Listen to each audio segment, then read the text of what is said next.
Assalamualaikum warahmatullahi wabarakatuh. Perkenalkan, nama saya Diki Kurnia Sandi, NIM A710190073, Prodi Pendidikan Teknik Informatika.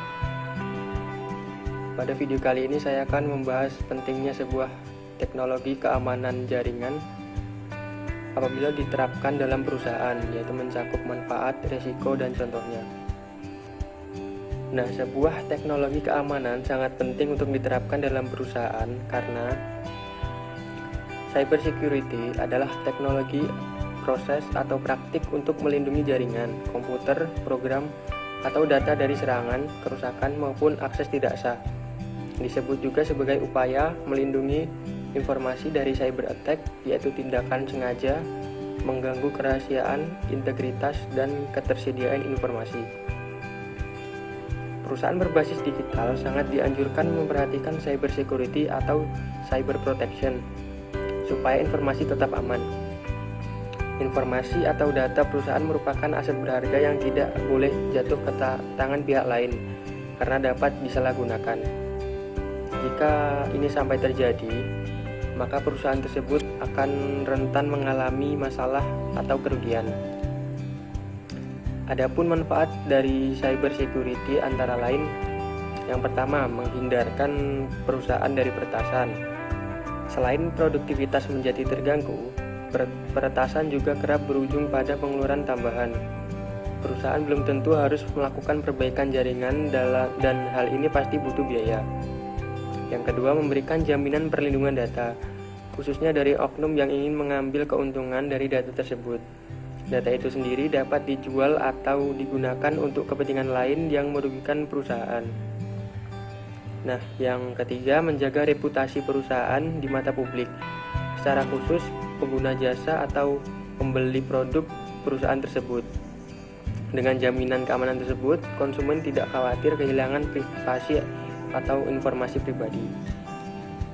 Nah, selanjutnya, risiko menerapkan cyber security. Yang pertama, risiko operasional.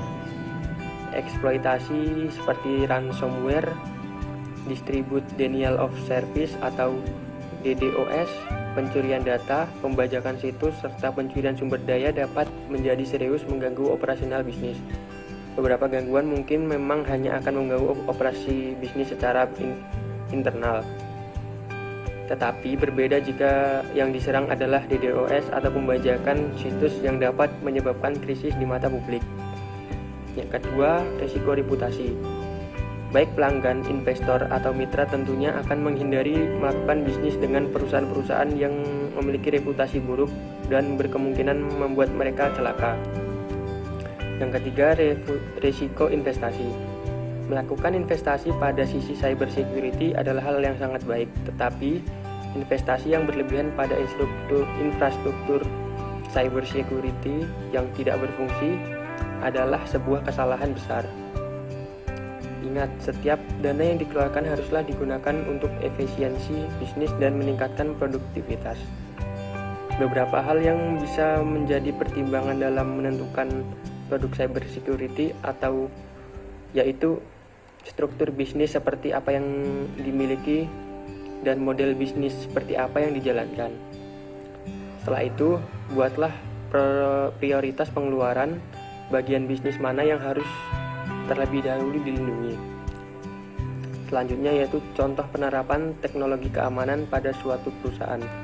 Yang pertama, dapat menerapkan application security.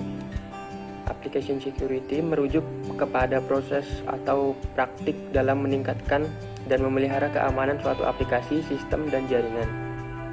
Elemen cyber security yang satu ini bertujuan untuk mencegah attacker agar tidak mencuri, membajak, atau mengeksploitasi data aplikasi untuk melancarkan berbagai cyber attacks.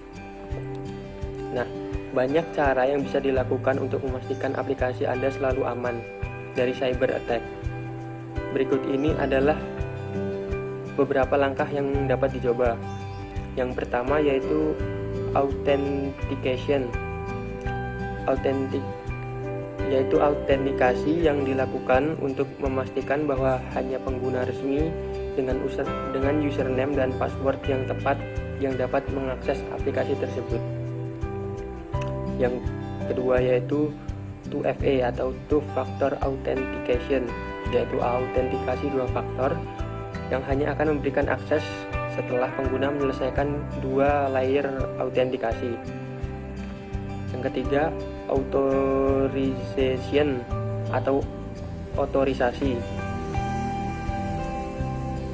yang berarti pemberian wewenang setelah proses autentikasi berhasil. Ini berguna untuk menentukan konten dan data yang dapat diakses pengguna.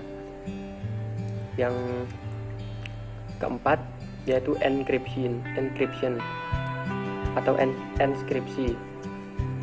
Nah, enskripsi ini berfungsi untuk memastikan bahwa data dan informasi sensitif di aplikasi terlindungi dari pihak yang tidak bertanggung jawab. Yang kelima yaitu logging. Proses ini berfungsi untuk merekam semua informasi dan aktivitas yang ada dalam sebuah sistem, mulai dari pengguna, aktivitas, dan lain sebagainya. Yang keenam, security testing atau uji keamanan aplikasi adalah proses untuk memastikan semua praktek keamanan yang ada pada aplikasi tersebut berfungsi dengan baik. Nah, selanjutnya contoh penerapan yang kedua yang dapat diterapkan pada perusahaan yaitu network security, yaitu proses melindungi jaringan dan seluruh perangkat yang terhubung di dalamnya dari para penyusup, hacker, dan pihak tidak bertanggung jawab lainnya.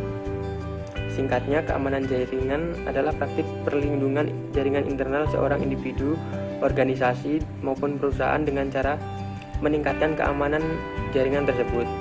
Cara penerapannya cukup mudah, yaitu kita bisa memanfaatkan layanan VPN atau Virtual Private Network, program anti-malware, email security tools, hingga menggunakan sistem firewalls. Nah, contoh selanjutnya yang dapat diterapkan pada suatu perusahaan yaitu information security, yaitu upaya mencegah pihak yang tidak bertanggung jawab dari mengakses, menggunakan, memodifikasi, dan menghancurkan data milik kita. Di dalam information security ada 3 prinsip dan konsep dasar CIA Triad, yaitu confidentiality, integrity, dan availability, yang menjadi fondasi dari penerapan praktek tersebut. Nah, contoh selanjutnya yaitu dapat menggunakan operational security. Operational security atau procedural security adalah proses manajemen risiko yang bertujuan untuk melindungi data sensitif yang bisa disalahgunakan oleh attackers atau penyerang. Nah, selanjutnya disaster recovery planning.